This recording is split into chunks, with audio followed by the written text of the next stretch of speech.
Welcome back to London, Mr. Bachchan. Thank you. Thank you, sir. How are you? Very good. Fantastic. Nice to see you here. I believe you enjoy spending time here quite a lot. Yes, I do come here quite often. Yeah? It's almost like second home now. Really? Yes. What is the connection with the UK for you? What's the thing that keeps drawing you back? I don't know. It's a sense of feeling very comfortable. There is no language problem to start with. Yeah. And then lots of friends and associates who've been coming here. And home from home. Home from. Absolutely. Now today, obviously, principally we're here to talk about Bachchan Bol. It's a revolutionary new service, so much so it's even coined its own new terminology, which is voguing. I'd never heard of voguing before I was introduced to Bachchan Bol. Perhaps you could explain a little bit about voguing. Well, I think it started from the blog, and the plural of that was blogging. So when they came about with the concept of vogue, I thought voguing would be adequate.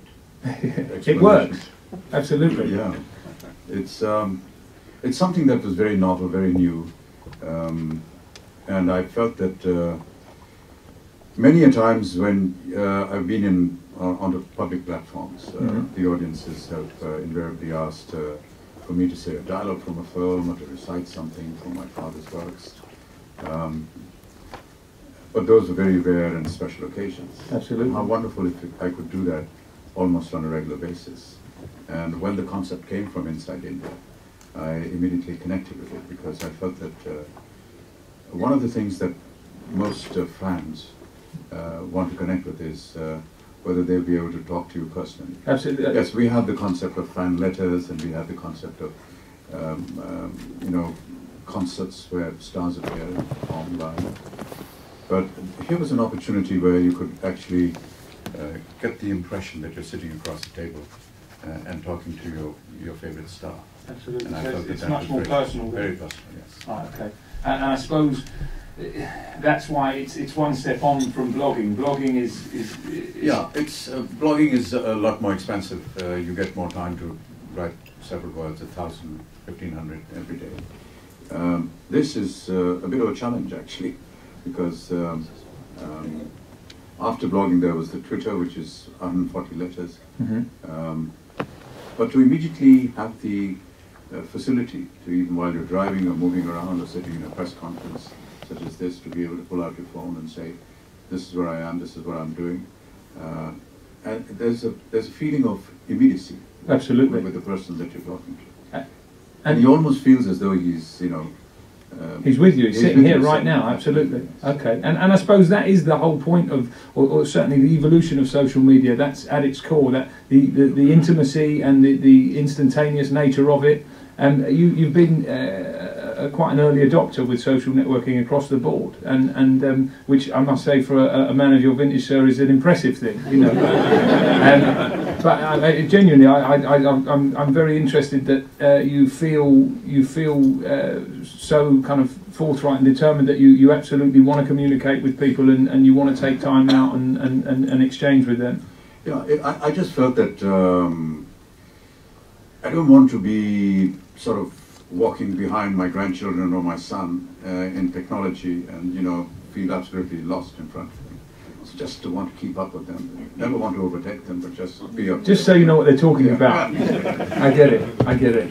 And I wanted to ask you, obviously, as a public figure and an actor, do you feel it's there's so many people listening to you, there's so many people, you have a social responsibility. I'm assuming that's got to be one of the core reasons also you want to be able to, get your message across and not be misquoted, because I would imagine that somebody in your, of your status often is misrepresented in the press. Yeah.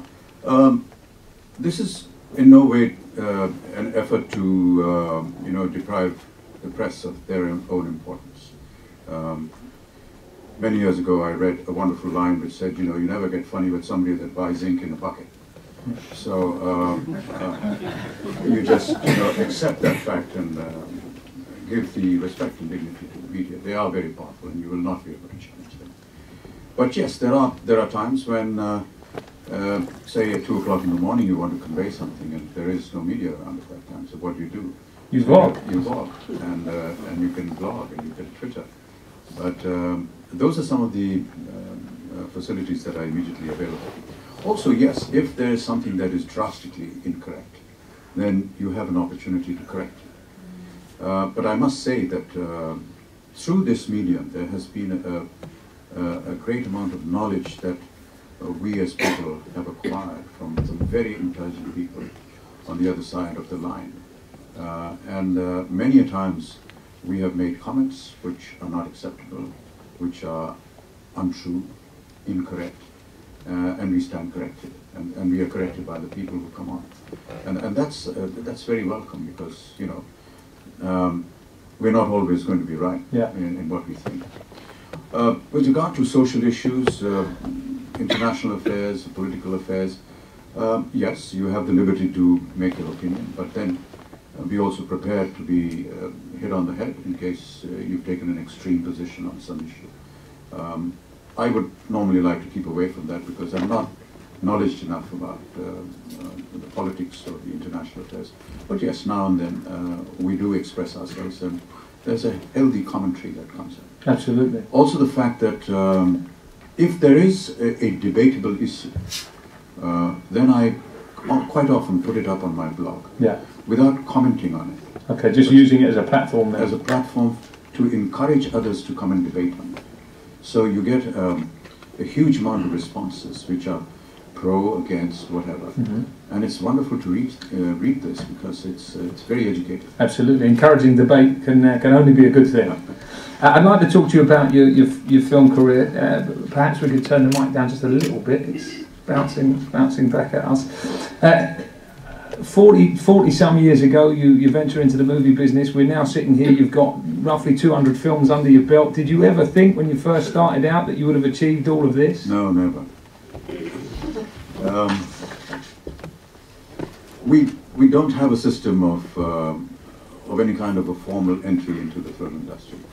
There is a government institution, which is an institute in Pune, which formally teaches acting, filmmaking, editing, direction, all the facilities that go along with making movies.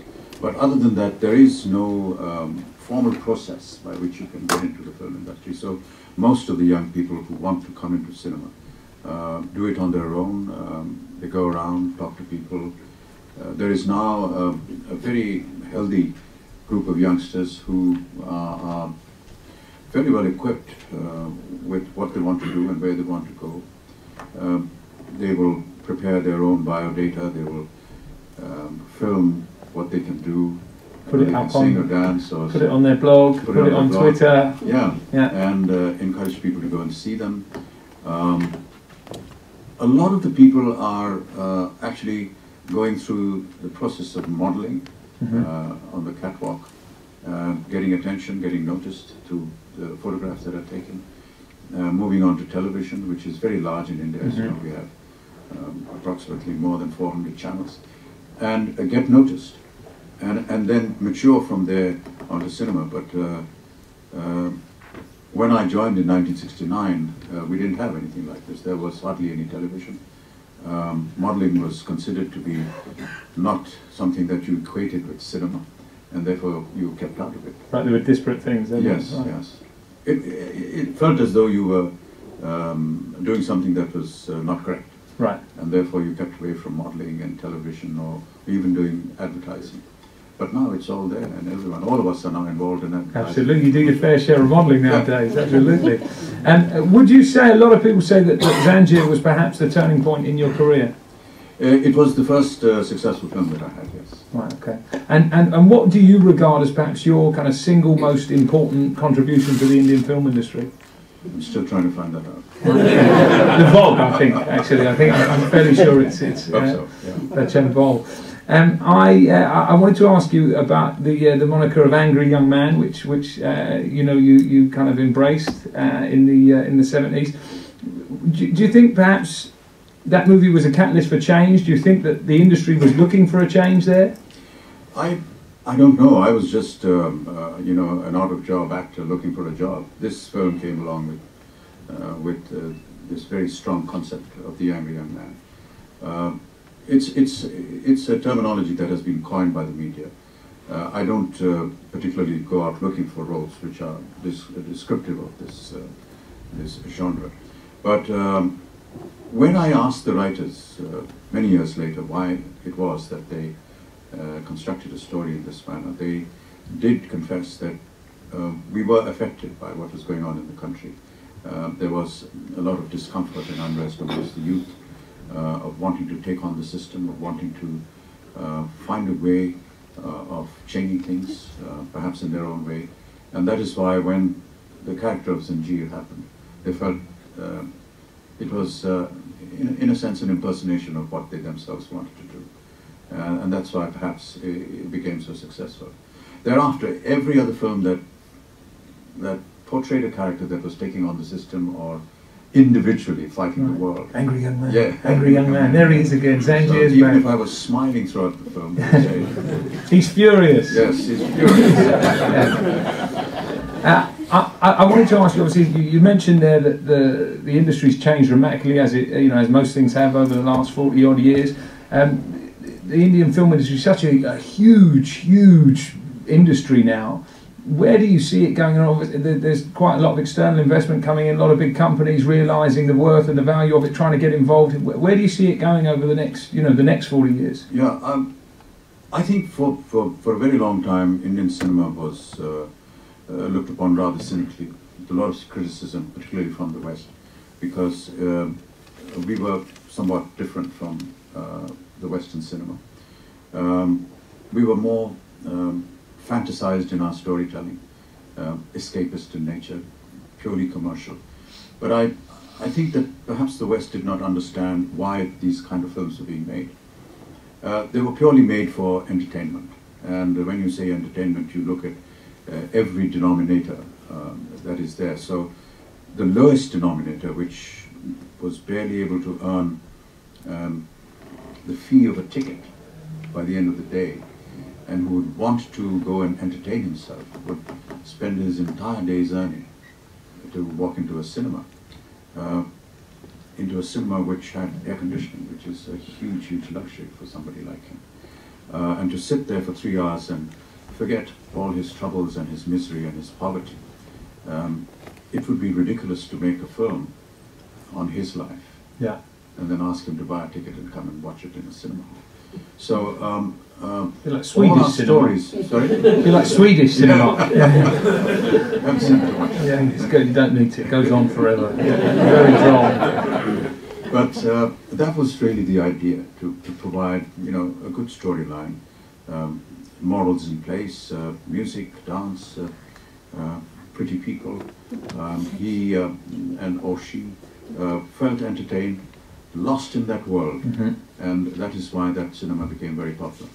It still is the most popular cinema, despite the fact that there have been many efforts in India to cater to the more artistic audience, but it hasn't really done that well.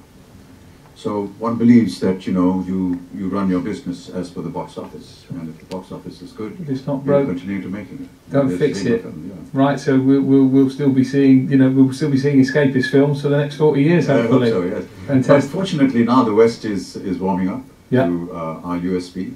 Have accepted it, and how wonderful to be sitting here in London as a result of that. Indeed, absolutely.